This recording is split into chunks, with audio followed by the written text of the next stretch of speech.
All right, what is up, y'all? Will here with Schedule Fly for another awesome episode of Restaurant Owners Uncorked. Brought to you by us here at Schedule Fly. Super simple, web-based restaurant staff scheduling software backed by legendary customer service. And at this point, we were at a low price point. Since we haven't raised our prices since 2007, we've become the de facto low-cost provider in this is where we live in. So, hey, listen, if you're on pencil and paper, Excel, or something like that for your schedule, we'll make life easier for you. We'll make life easier for your employees. If you are on another scheduling software, is venture-backed or private equity owned, because they all are, and they charge a whole lot more than we do because we're a little bootstrap business. So we'd love to earn your business. 30-day free trial. Schedulefly.com. My personal cell phone number is on like 3 pages of that website. You can find me easily. Call me, text me anytime. Appreciate y'all listening to this episode. We are excited. And this is my first chance actually to talk to Chand. So we got connected through a mutual friend. So Chand, thank you. And just introduce yourself real quick. Sure. My name is Chand Harlow, and I'm one of the co-creators and owners and distiller of Wonderbird Spirits. We're a grain to glass gin distillery located just outside of Oxford, Mississippi. What a cool town that is, man. I love that town so much. Did George connected us, right? Yeah. Yeah, George McLaughlin. How do you know George? George and I grew up in the same town, so we're both from Laurel, Mississippi, which is about 4 hours south of here. But I've known his family for a long time, and we got reconnected a few years ago, right after this venture started. And he's kind of in the booze business. He owns a liquor store chain in South Carolina, and then he's got a restaurant that I think you had him on the show for Vicious Biscuit. And so I think that's his main business, but he also has a liquor store there. And so he's helped me out and Wonderbird out and getting into the South Carolina market. Interesting. So, he's got that place Bottles, that business he is there, right? That's right. Yep. And Bottles is, one of the biggest liquor stores in South Carolina. Yeah, they're massive. I mean, he's done so well with that. Yeah, man of many talents. He's got that, and now he's building this awesome Vicious Biscuit. Yeah, I really enjoyed getting to know him, and he and Amanda came up to Charlotte and went into our studio, and what an incredibly smart team they are, and just like a perfect match for each other. And that that business is doing so well. They're down in your state now, right? Not Oxford, but I think is it Hattiesburg? Yeah, I think they're opening a spot in Hattiesburg, and I know Oxford may be on his to-do list in the future, but I think Hattiesburg's happening. If not actually happening yet, it's on the docket. So tell me about I see that beautiful background you got there. Where are you right now? Yeah, so I'm actually just in front of the distillery. This looks like it's a big rose bush up there, but this is the pasture in front of the distillery. Mm. And so, yeah, I'm sitting outside on the front porch.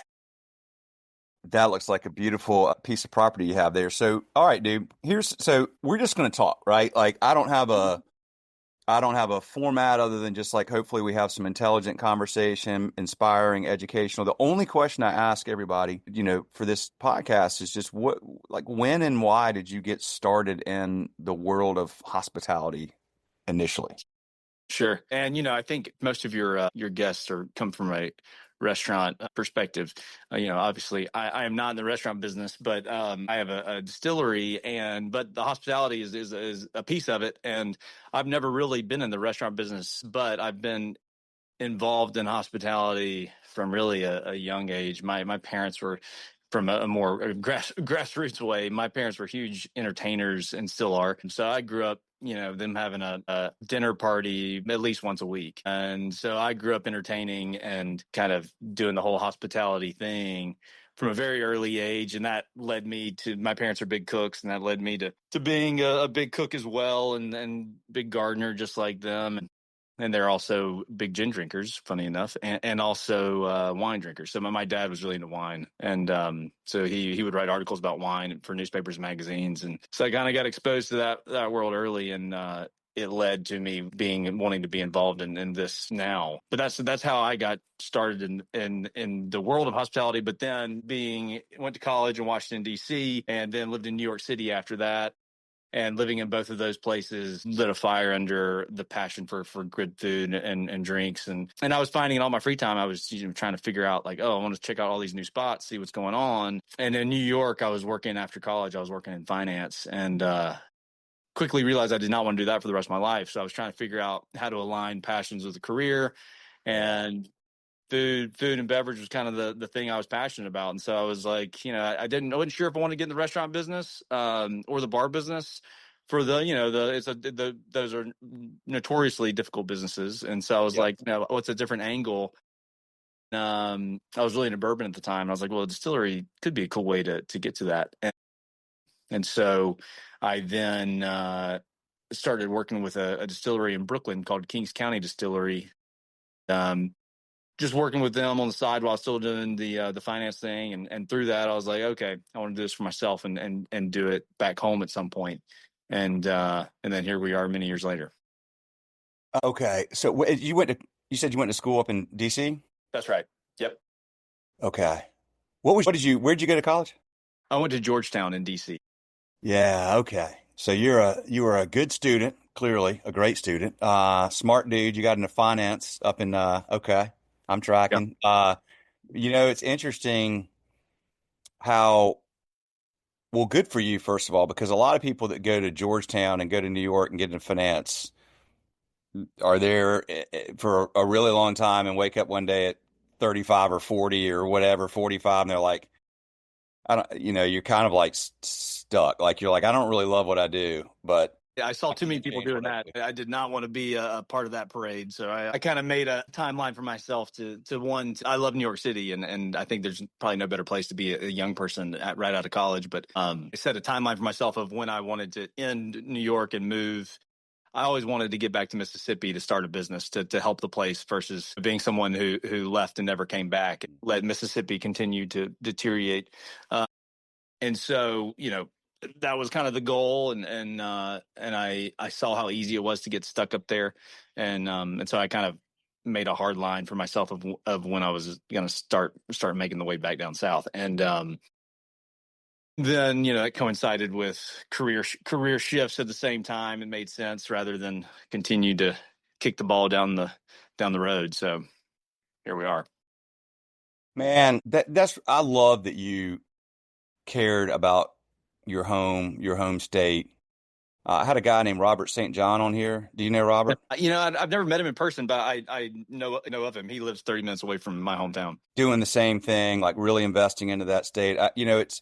It's good to see. It's good to see people finding the balance between creating a career that works for them financially, but also making investments into things they care about, their communities and their towns.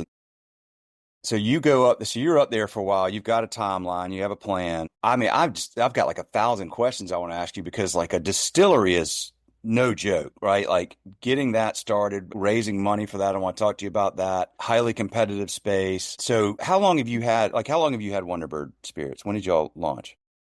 So officially formed the business in 2017, and Okay. then it took a year. We built this building from the ground up. So we're sitting on a 20-acre piece of country pasture land that was nothing but a pasture forever. And so we built the building, took a year to build the building, couldn't get the permits until the building was built. So that, 2018, we got the building completed. We're able to get the permits in place, and then, ordered the big equipment, which also took a long time to get. By big equipment, I'm talking about like the still and Yeah, sure. the mash tun and all that stuff. So then we had everything. Once the building was built, we had the permits. We were able to start experimenting officially with recipe creation, and so that took another year.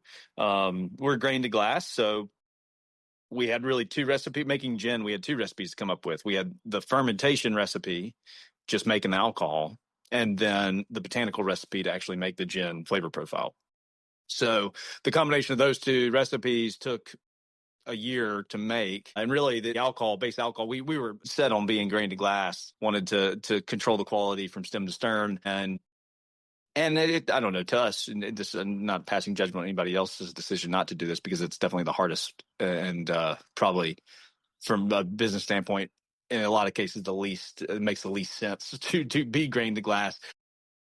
But it allows us to control our own destiny to a greater extent, be more creative, um, and create a better product than we think we could otherwise do. And also, I kind of feel like it would be cheating if we just bought alcohol from somewhere else, but that's just me. So we take, well, I'll get into the process in a minute, but so we got that, the recipe.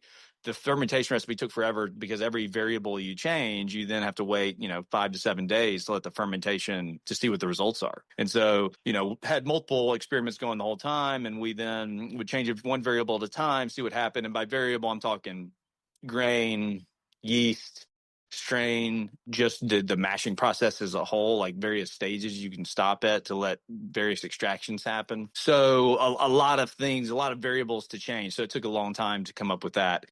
And then, well, I'll get into how we make it later. And so then after that, then it was, once we figured out the base alcohol, then it was like, all right, let's do botanicals. And so it was distilling a bunch of different botanicals individually to create kind of a flavor library to start experimenting with. And that took forever. And then actually starting to create and blend recipes, which actually didn't take as long as you would think. That part, really the main part, was getting the alcohol and then getting to the point where we could even start blending to build that flavor library up. And so after that, it was moving pretty fast. So then May of 2019 is when our first gin actually hit the market and we started selling something. Just in time for COVID. So Yeah. all right. So I want to talk about grain to glass, and the difference between what you're doing and, like, how many distilleries are grain to glass versus how many are, as you said, buying alcohol somewhere. Like, break that down a little bit. Yeah. So grain to glass means literally grain comes in our door and alcohol leaves our door. No alcohol is purchased from elsewhere and used in our facility. So that's what grain to glass in a nutshell means. We actually make the alcohol, we actually ferment. I should know the percentage of how many distilleries are grain to glass versus not. I don't know what that percentage is, but I would be willing to bet it's probably around 10% are grain to glass. Okay. So, you've got these smaller craft distilleries, and those are a mixed bag of grain to glass versus not. And then you've got these larger distilleries, gin particularly. I think there are less grain to glass in the gin area than otherwise, because gin, you're using something called neutral grain spirit for the most part. And neutral grain spirit means alcohol distilled to 95% or higher. And that's considered neutral by law, and neutral of flavor as much as possible. You can only distill up to 96% without distilling in a vacuum, just because of the limitations of physics. So, neutral spirit is what most people buy to then take, and they take neutral spirit and they can make gin with that, or they can make vodka with that. So most distilleries who are doing gin or vodka are buying that from some factory in the Midwest, MGP or Ultra Pure or something like that. And that, a tanker arrives with a few thousand gallons of that alcohol, and then they bring it in, and then they do various things with it. And gins, they may redistill it if they want to, they may not, depending on, what they're trying to do. But so I would say, and bourbon too. I mean, you've got a lot of brands out there that are really just brand houses. So what they do, a lot of bourbon distilleries, they'll buy bourbon made by MGP, and then they'll bring it in. They may or may not bring it into their own facility, and age it a little longer or blend it with other barrels, and then put it in their bottle with their label on it. So there's a lot of that going on in the spirits world. But we wanted to control the process from stem to stern and make the highest quality product and truly craft it. I mean, this was largely, an endeavor to really craft something. I mean, sitting in front of a computer every day, moving numbers around in the finance world is the opposite of crafting anything. So, I've always been very hands-on in general and wanted to create something, truly create it. And so here we are. And we make about probably one of the most labored over gins probably in the world. I mean, the way we make it is got to be one of the harder ways to do it, and I can explain why in a few, but it's largely because of the base grain that we chose to use.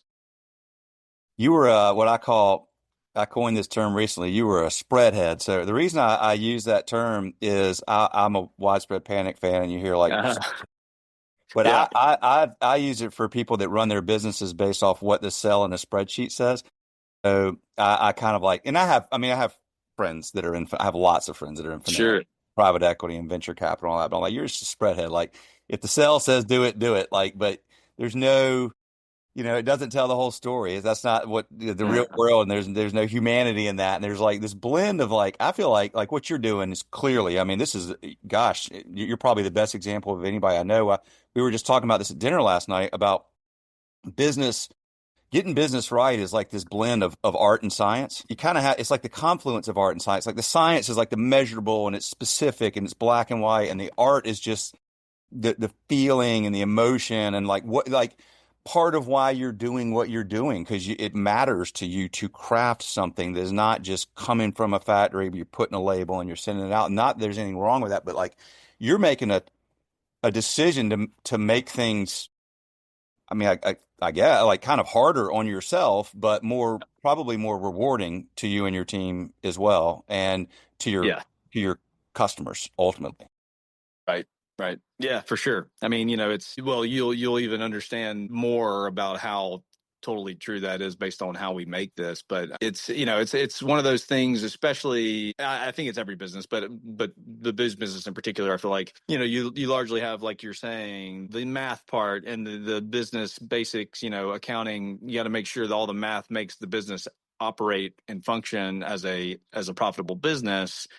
That has to happen at some point, right? But Yep. then there are a million ways to make that revenue number grow, That's right. and there are a million ways to make it not grow.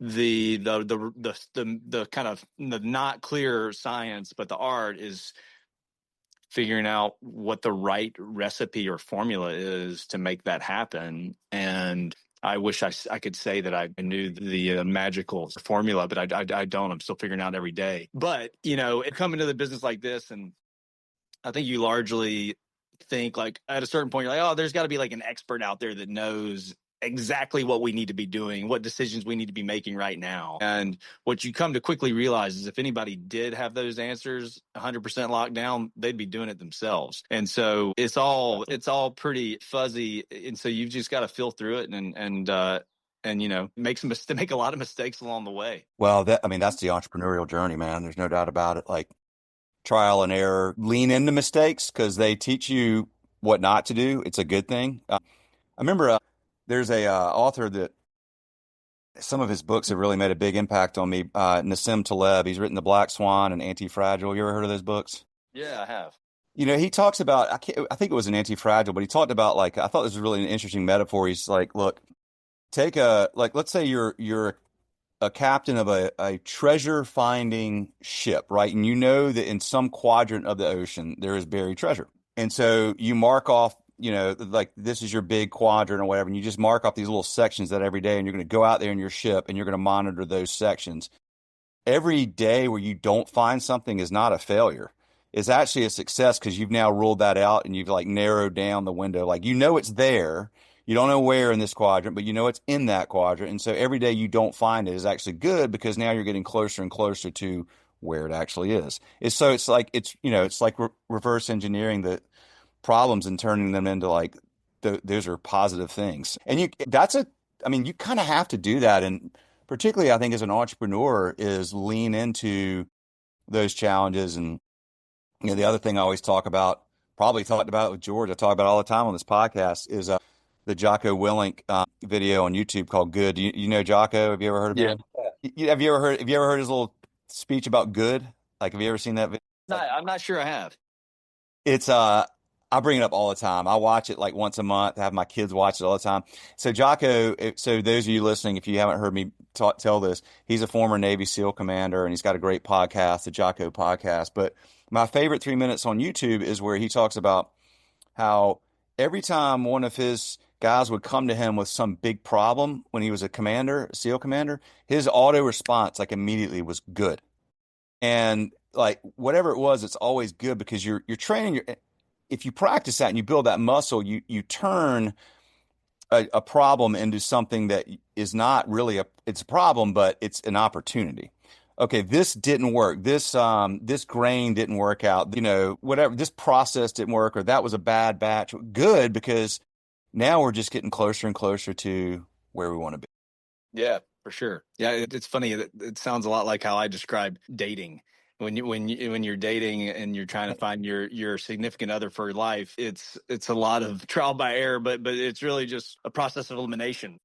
That's right. Yeah, process of elimination. Learning what you don't like and what you do like, and more of what you don't like is just as valuable as what you do like. Well, Chan, you said okay. So you said you'd mentioned more about the type, you know, the process and how it's even more challenging for y'all, the type of grain you use. So break that down a little bit.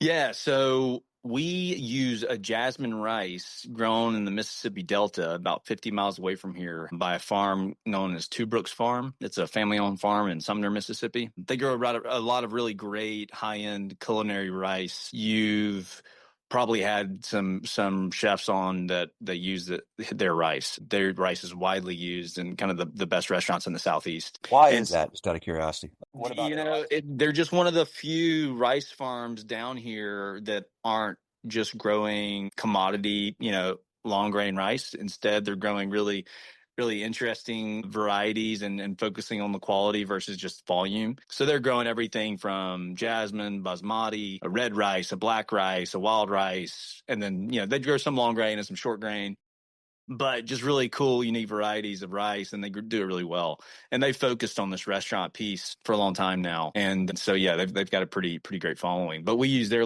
rice exclusively, and we use their jasmine rice specifically. And so we set out to use Mississippi agriculture. We knew we wanted to use that, but we weren't sure what. And so we started experimenting with different varieties of corn. Obviously, corn is grown pretty widely in Mississippi. The main crops in Mississippi are, cotton, soybeans, rice, sweet potatoes, and corn. And so corn was the easiest thing to use, the cheapest thing to use. So we started experimenting with that. And then I was really into sake, and so sake always the natural florality of sake seemed to be an interesting base to build a gin on, and so wanted to experiment with some rice. So we got in touch with Two Brooks, and they sent us a 50-pound sack of each one of their rice varieties, and we started playing with them. And we were pretty far down the corn and rice track, and several of the rice species or varieties weren't good. They either had a bad yield, meaning they didn't create much alcohol, or the flavor was awful. And so then we came across this jasmine, and the yield was good, meaning it created a lot of alcohol, and the flavor was great. And it was better than all the corn, and we liked the process too. The process of we started making pretty traditional sake using that method, and that's a very slow fermentation. But I have two business partners, and so the three of us are a bit of Japanophiles, and so we like the process of making koji, of a really hands-on process. At the time, I think we were a little bit, we were really into that, but we were a little bit naive about the scaling up of that process. But at the small scale, it was a lot of fun. It still is a lot of fun. It's just a lot of work. But and so we then fell in love with this jasmine rice, and so that's what we decided to use. We are the only rice-based gin being made in the Western Hemisphere, and one of only about, as far as I'm aware, about 5 in the world, and all the rest of them are in Japan. Why is that? Why don't more gin makers in the Western? I mean, you're the only one in the Western Hemisphere. Yeah. So the reason, well, no, not the only rice-based gin. Rice, yeah. I got you. Yeah. And the reason is because it's expensive and it's hard. It's much harder than corn. And it's much more expensive than corn. And if you're not grain to glass, like I was saying, you don't even have an option to buy rice spirit because they don't make it at an industrial scale. So NGP doesn't do rice spirit. It's probably corn. Yeah. Wheat and corn are your two kind of traditional gin alcohol bases. You can make gin with any alcohol made from anything, but corn and wheat are the most commonly found. And wheat more common in Europe, but it makes a very clean base for making gin. And then corn is, as you would imagine, the cheapest alcohol you can buy, other than like totally awful dextrose derived gin or alcohol. But so we fell in love with the rice, and our process is we bring in the rice from the farm in big grain bins, and then we take a portion of that rice, we rinse it, soak it, steam it, and then we cool it down to room temperature and inoculate it with something called koji kin, which is a Japanese mold spore for koji, and we import that koji kin from Japan. And we take it and we inoculate the rice with that koji, and then we load it into a speed rack that is retrofitted with a humidifier and a heater and a temperature controller and a humidity controller, and pretty much incubate that mold on the rice for 48 hours and let it grow. And at the end of that 48 hours, we stop the process by refrigerating or freezing it. But what happens is this chalky white substance coats the rice and creates this really wonderful umami flavors and smells coming off of it. When you walk into the distillery during the middle of a koji run, it smells like you walked into a mushroom cave. I mean, it's just super intense mushroominess. A lot of chefs using it around the world, but it's used in koji's used in all sake production. It's also used to make tofu, soy sauce, miso, a lot of Japanese food products. So food safe mold, but it creates various enzymes that are beneficial for certain things. And in our case, we're looking for the amylase it creates. So the amylase breaks down amylose, which is starch, which is what rice is composed of. Yep. And starch by itself is not fermentable. So we've got to break it down to simpler sugars, and that's where koji comes in. Koji also creates proteases, which break down proteins. So you've got, people using it to age meat and tenderize meat. So a lot of cool things you can do with koji. But so then we take that koji rice and we take non-kojified jasmine rice and we put it into our mash tun and add water, and we cook it over a stage cooking process over about 12 hours. And at the end of that, we then cool it down to room temp and pump it into our fermenters and then pitch the yeast. And the yeast at that point, the sugar's been extracted from the rice, so it's like a sweet rice porridge. If you're familiar with the Japanese breakfast drink called amazaki, it's very similar. Otherwise, the best comparison I could say would be think about oatmeal with brown sugar. Except no sugar's added, just naturally extracting the rice grain. But that's kind of the flavor profile that's coming across at that point. And so then we pump to the fermenters, pitch the yeast consume the sugars, creating alcohol and carbon dioxide as byproducts. And we let it ferment for about 7 days. At the end of that 7 days, it turns into a 13 to 14% ABV sake or rice beer. And then we start distilling from that point. So we pump it from the fermenters into the stripping still. And the stripping still is capable of doing one distillation, literally just stripping the alcohol out of the ferment. So it goes from 13 to 14% ABV to about 45% ABV during that run. And then what we collect during that run, we call our low wines. That's kind of our crude alcohol at that point. So then we take that and we put it into our column still, which is we call our spirit still. And we then, when it runs through the column still, it goes through 20 distillations. So you're going from 45% ABV to 94% ABV during that one run. So, really high proof alcohol, almost pure ethanol. Backed off of, I was talking about neutral earlier, and that's 95% or higher. We backed off of neutral percent just to keep a little bit more flavor in from the rice that we worked so hard to create. And also the mouthfeel is quite unique. It's quite silky.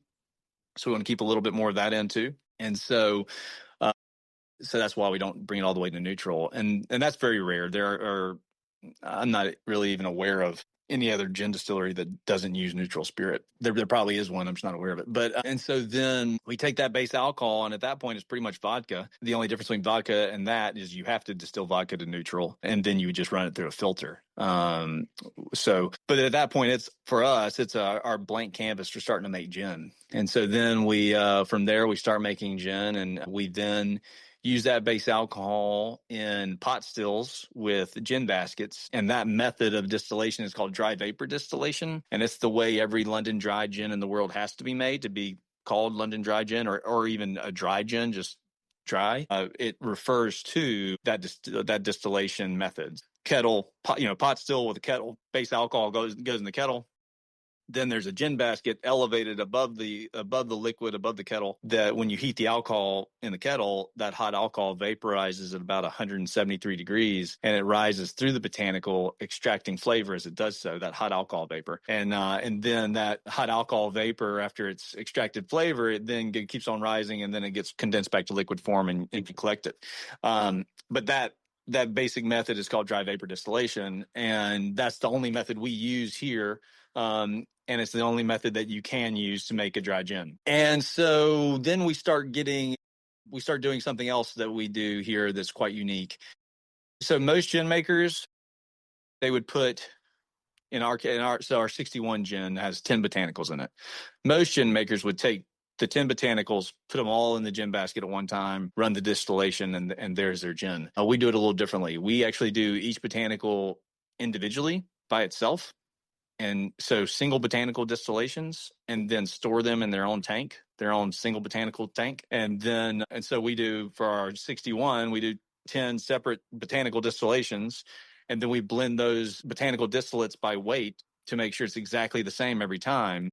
And the reason we do that is not because we like to work 10 times as hard, but because we learned during our flavor development, our recipe development process, when we were distilling that flavor library of 40 plus botanicals to experiment with. We were distilling on a lab still with a 500 milliliter, small lab still. And we're taking a cut every 50 milliliters, and learn the best essence of each botanical comes out at a different stage in the distillation.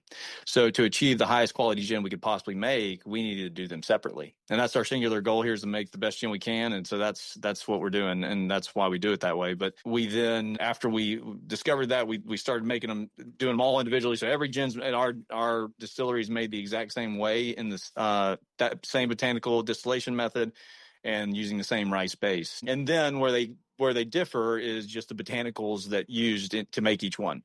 So then after we blend it by weight, it's about 80% alcohol at that point. We then proof it down to bottling proof, which means adding water. In our case, we run all of our water is really great here. It's from a well, from an artesian aquifer here. And we then run that through a charcoal filter just to dechlorinate it, and also to just make sure if somebody's working down the way and gets dirt in the line, we don't get any of it. And so we then proof that down to bottling proof, to about 90 proof or 45% alcohol, and then we bottle it. And unfortunately, our bottling area is completely manual at this point. One day we hope to graduate to a semi-auto line, but we rinse each bottle with gin to make sure we rinse any dust particulate that could have gotten in the bottle during transport. And then we fill 6 bottles at a time on a filler, cork it, neck label it, shrink wrap it, then roll it through a label applicator that just makes sure we put the label in the same spot each time, and then handwrite batch and bottle number on the bottle, case it up, palletize it, and ship it out. But that's the process, kind of from sim to stream. Wow, dude. Okay. You mentioned one thing I want to get to is, you mentioned that you've got a couple of business partners. And y'all are on a 20-acre piece of property. Right. Did you all fund this yourselves? Raise money? Borrow money? Tell me about that. Yeah, so a combination of all. To start the business initially, it was just the three of us, and we self-funded it. And then, so my other two business partners are Rob Forster and Thomas Alexander. And so that we all are equal partners, and did that self-funding piece, and then we did a little SBA loan to get started, and then on top of our capital contributions, and then a little while later, we decided to build like a little bit of a kind of a board of advisors of trusted friends and family who were knowledgeable in the business world, and just good sounding boards for things. And so we raised a little bit had a friends and family round, a small amount of money to do that. And then that was it for a while. And then, we started it May of 2019, we started making any money. And then COVID hit, but we had built up a lot of momentum during that, 6-month or so period, and couldn't have asked for a better response from the marketplace as far as the gin itself. So we were feeling really great about it. Then COVID hits, and, that everybody thinks that alcohol businesses did great during COVID, and for as a whole they did, but for a brand at our stage, people still don't know about you, and the only way they're gonna know about you is if they walk into a liquor store and and see it, or a restaurant or bar tells them about what they're using in the cocktail, and none of that was happening. So we had a small base of customers already at that point that supported us during that time, but it was not a boom gin selling time for us by any means. At a certain point, I was trying not to make hand sanitizer at all during COVID. A buddy of mine was a doctor at Mount Sinai, or he's a doctor in New York, and so I called him. I was like, "Look, if you actually need hand sanitizer and you can't get it, like call me and I'll start making it." And at some point, he called me, and so one of my business partners was stuck in Mexico. The other one was had to be a stay-at-home dad with his kids because his wife was working at the university and having to handle all the situation there with COVID. And so then so it was my wife and I in here every day making hand sanitizer as fast as we could, and we were making about 1,000 bottles of hand sanitizer a week. And it was probably the only grain to glass rice based hand sanitizer being made. Yeah, it was great hand sanitizer, but at a certain point, I'm like, this is crazy, and so I started buying pallets of dextrose just to start making alcohol as fast as possible. I mean, I had the Army call me one day wanting to see if I could provide them with truckloads of hand sanitizer, and I was like, you're talking to the wrong guy. It'd take me a year to fill up a truck, and so we just, we got it to first responders around here, and hospitals and nursing homes and schools and all that kind of stuff. So we did that for a little while, and then luckily that need ended, and we got back into gin. But during that time, making alcohol as fast as we could, it became quite clear fast that, in any success, our current space, so we had 2,500 square feet, was going to get real tight. And so started talking about that, and that led to us raising some more money from kind of a larger friends and family network to then expand the facility. And so we tripled the size of the distillery, and that finished that construction project in September of 23. And so went from 2,500 square feet to 7,500 square feet. So, and most of that was production space. We also added a gift shop and like a prep kitchen for the bar, but then also for events out here. And, but then otherwise all production space. So now we can make as much gin as we can, and we got a lot of larger equipment, whatnot. So we can make as much gin as we can think about. So now the game is selling it and getting into more markets and developing those markets. So that's it. So y'all bought that property? Yeah.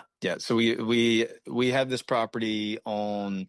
It's between Oxford and Taylor, Mississippi, which is where I live, small town, and it's a big rectangle, but we got plenty of space to expand into, but hopefully we won't need another construction project for a while. But it was, the idea there was like, let's do this construction project while we're not super, super busy, because it's only going to get harder to do it during that time. And so, we only had about a month that we were completely shut down from production, but that would have been really hard to do if we were blowing and going as fast as we could make gin. So, yeah, that was kind of how that all happened. So now we're getting into some new markets and growing our distribution. So you've got your two partners. How many people do you have on your team there? So the two partners, and then we've got a young fella helping me in the distillery here, and then we have a brand ambassador in Chicago, and we've got some sales force through. We've hired our own salespeople, and then we started hiring some brokers to work for us. So salespeople for hire. That for a brand like ours, being as small as we are and gin focus, we're still figuring all that piece out completely. Yeah. But it's having one person on the ground every day just repping your brand is expensive.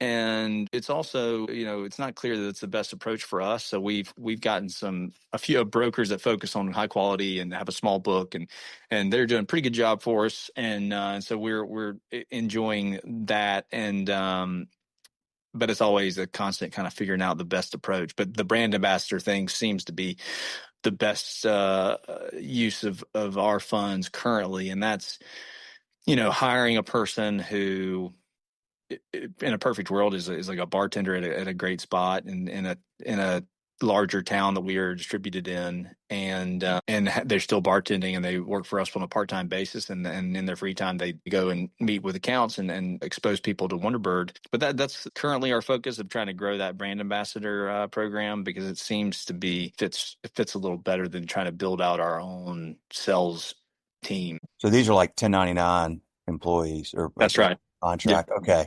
Yeah, that makes a lot of, that's why I was asking that, because I was curious how if one of y'all is like the head salesperson, or how you get the word out, because there's a lot of competition. There's a large footprint that you could serve, but then how do you reach all those folks? And okay, so brand ambassador, so you've got a brand ambassador in Chicago. So is that a big market for y'all? Yeah, well, so that market's actually just starting. She was working for us in New Orleans, and then she moved up to Chicago, and we just are launching that market now. So we're excited about that. It's the biggest market we're in so far. And then we're distributed in Mississippi, Alabama, Tennessee, Louisiana, Georgia, South Carolina, Illinois now, and just about to launch in Arkansas as well. So those are kind of the traditional distribution markets that we're in. And then we're available, but not widely so, in Montana, Wyoming, Virginia, California, New York, Florida. What do you mean you're available, but not widely so? We're available through either like a state ABC or something called LibDib, which is an online distributor. The way that works is like, so somebody in California, they order our gin from LibDib's website, and then we drop ship it from here to, in some states you can drop ship directly to the customer, and by customer I mean restaurant, bar, liquor store. And then in other states we have to ship it to a warehouse, and then a local logistics company or distributor delivers it to the restaurant, bar, liquor store. So that's kind of that format there. And it's just a way for us to be available, and we can lean into those markets as much as we have the time to do. But it's all the sales effort through that LibDib platform is rests on our shoulders. Not, other distributors, normal distributors have their own sales team as well, and so a lot of the sales work happens on their end. But no matter what, distributors don't do a whole lot for you on a sales piece, especially for a small brand like ours. So, and we've learned that repeatedly over and over again. So we've got to be out in the market all the time. And this business, like you were saying, it's super, super competitive. And you have some of the largest companies in the world pushing loads and loads of marketing dollars into each market. So, it's one, like, you think you get a good footing in a town and you think you can walk away for 6 months, and you can't. You gotta have somebody reminding those places, your customers, that you exist. Otherwise, they're going to forget and move on to the next thing. So yeah, it's probably one of the most complicated, because of the distribution network that you have to have, since the whole alcohol laws, since Prohibition, the way it all fell out in each state's completely different. And so each state, totally different ball game, different licensing situation, different distributor situation. You've got 3-tier markets, which are the most common. And that means supplier, which is us, sells to distributor then sells to restaurant, bar, liquor store. That's kind of your most common structure. And then you've got a few states, South Carolina and Texas, which are 4-tier markets. They're probably the worst as far as format goes, but for us. So we sell, supplier sells to distributor then sells to liquor store that has a Class B permit then sells to restaurants and bars. So you've got just another layer in there, which makes it very hard for us, because there's not much clarity as to what's actually going on or who we're selling to. Whereas distributors give us, monthly reports. Liquor stores selling it at a state level don't, for the most part. And so it's hard to get good information back, and that just adds a layer of complexity. But then you have control states like Mississippi, Alabama, Pennsylvania, I think Oregon, Washington. There are about 9 control states where the ABC the state ABC controls the distribution in some form or format. Mississippi's one where, we, the supplier, ship to the state warehouse, then they deliver to restaurants, bars, liquor stores. In some states, you've got their no liquor stores, just ABC stores where they actually have a liquor store. And then in some states, it's just kind of like a pass-through situation. But yeah, so that's a very, very complicated, super overly regulated situation. It sure is. Yeah, because I sit here and I'll listen to your story. I'll listen to how you make the product. I mean, this is a very unique value proposition for a consumer. But unless they hear your story and, okay, look, this is like the only gin in the Western Hemisphere that's done this way. I mean, that's very interesting, right? And there's just a few in Japan, and it's right. That's really freaking interesting. But unless you know that and you just hear Wonderbird gin, it's from Mississippi, like grain to glass. Okay, that storytelling has got to be a big part of what y'all have to do to educate the market. And as you said, and I think that's so important, re-educate the market, because there's always the shiny new that, people just flock to the shiny and new. But what you're doing is so unique and so hard that I think, most consumers would say, that really are into gin and want a good gin would say, okay, that I will like that, because once you understand what it's all about. Well, how do you get through brand ambassadors and through like that is a really tough nut to crack. I mean, no doubt. I mean, you've mastered this process of creating this great product. Awesome. Okay, good. Now the challenge is, how in the world do we really educate the market in this world of, gosh, I mean, look at what we have right now. Okay, you got tons and tons of competition. You have consumers generally drinking less alcohol now. Next generation is coming up and they're doing, many microdosing shrooms and sitting in front of freaking computers and playing, war games, and people are going out less. And then you got consumers kind of not really like, it's so hard to figure out what's going on right now in the economy, and people are tightening their belts a little. And it's like, there's so many challenges, but going back to that, that sort of good mentality, it's like, okay, good. Well, then this forces, what is it that the saying, necessity is the mother of all invention? Like, it forces you to figure out how to adapt and iterate and get really creative and try to, is it a brand ambassador? Is it W2? Right. Is it like a broker who has different, like, that's challenging, but then you kind of whittle down to what is our formula. And by the way, the formula for the alcohol and the product may not change, but the formula for distribution and marketing and sales and everything will probably always change based on what's going on, the world and social media use, or, pulling back from it and everything else. I would imagine you all talk about this all the time. Yeah. It is. I mean, I feel like maybe I'm wrong, but I feel like we started this business in quite a transitioning time. I mean, obviously COVID was a weird thing for all of society, and I think we're still kind of feeling out how to normalize after that.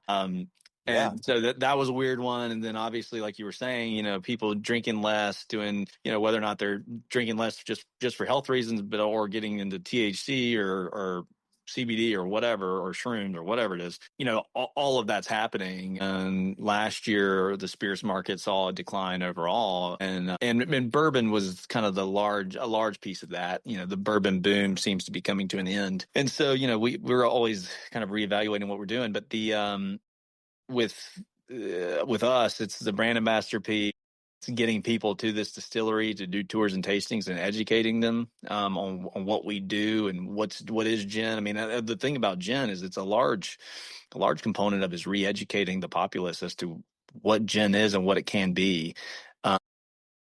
Every day we hear the same story from somebody coming in here. It's like, oh, I don't really like gin. I had a bad experience when I was in high school. They took a shot from their grandparents' liquor cabinet and they've never liked gin since. And it's like, I understand anybody taking a shot of Seagram's or Tanqueray whenever they're 16 is never going to be a good experience. So now it's, showing people, well, look, not all gin, if you don't think you like gin, you just haven't had the right one yet, because you can make gin taste like anything. Now, everybody thinks it's a Christmas tree, but that's just a very particular style of gin. And the contemporary styles of gin are much less juniper forward. And then in some cases, you don't even taste the juniper.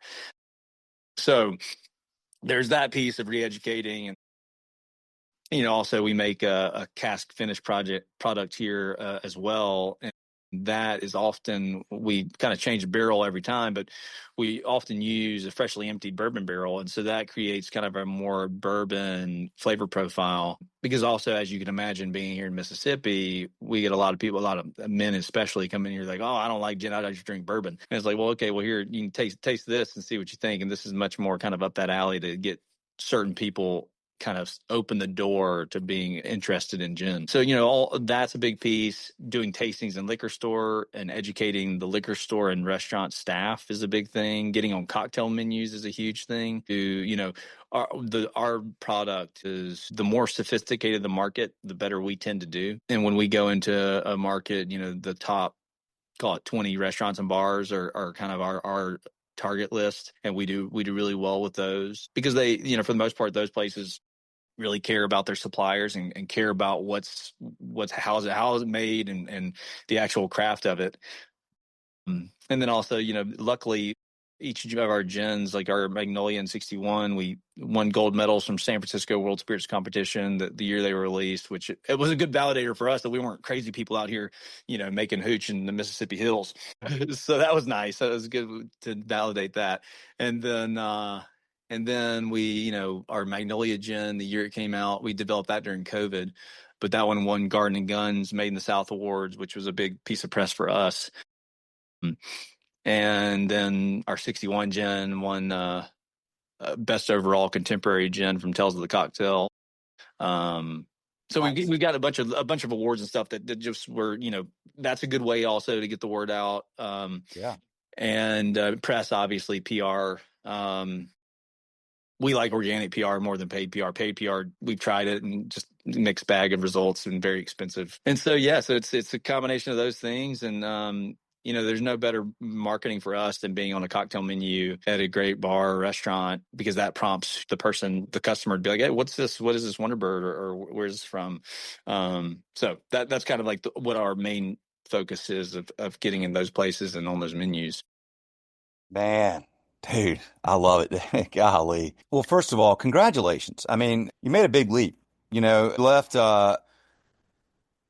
it's in career in New York that, in a way, it seems like you took a big risk, but what you actually did is you sort of you took a staged risk, which if it wasn't going to work, you probably could have gone back into doing what you did. Right. Now you have the opportunity to sort of take control of your destiny and do something that you wake up every day that you actually are excited about. I mean, here, just talking to you, how much passion you have for what you do. Yeah. I would imagine if we were sitting here talking about, like, I mean, no offense to people that are working in the job you did, but there probably is not going to be an hour of like passion coming out of that person most of the time. And so, the entrepreneur journey is challenging because it seems like so risky, but I always say, like, the longer you're in it, the less risk you have, versus it's almost like the inverse X, because in like the career you had, you don't think it's risky, but when you're 50 years old or 45 years old, and if the economy turns and you're now a number that a spreadhead is looking at on a cell in a spreadsheet, it's like, Right. sorry, and then you got real problems. So I No doubt. congratulate you and your partners and your team for what y'all have done, Chan. And I mean, I've got like another hour's worth of questions to ask you, but I'm actually up against a time deadline. I will Sure. wrap, but dude, okay. So tell us where do we find you? You mentioned the States, but like if people just Right. want to learn more, your website or your social media or the best place to learn more, and Yeah. whatever you'd like to say in parting. Yeah. So our website and our Instagram are kind of the best places to see Wonderbird and to see what we're doing. On our website, we can ship to 36 states to consumers through a third party. And then the markets we're already in, obviously, any restaurant should be able to get it. If they can't or they want to figure out how to get us, please reach out, send us an email or give us a call. You can find our emails on our website. So yeah, that's kind of the best way. We're excited about the prospects. We're finally kind of 2024 was no market expansion because of the spirits, the market contraction as a whole. So now we're finally getting some new markets. So we're excited to be hopefully coming to restaurants and bars near you. Love it, man. Congratulations. Thank you for the time. Really nice to connect. I love Oxford. I mean, that's like one of the coolest towns I've ever been to. And we've got a lot of good customers down there. So hopefully I'll get to get down there and hang out with y'all sometime. Yeah, absolutely. Well, please come see us. Yeah. Like St. Leo, you guys. Yeah. Emily's a good friend, and we've got a bunch of buddies in the restaurant business down here. And yeah, no, come see us, please. And I'd love to host you. And thank you for your time. You bet, Chand. Thank you, man. And George, if you're listening, thank you for making the connection. I think he is. I think he listened to these. So this has been awesome. All right, y'all, that is a wrap. Thank you for listening. Thank you for watching. Make sure to, if you're on Spotify or you're on Apple Podcasts, give us a rating, give us 5 stars, give us a comment. The more you interact with the apps and let them know you're listening, you like this content, the more they just put it in front of other people that would like to hear it. So thank y'all and have a good one. Next episode coming soon. See y'all.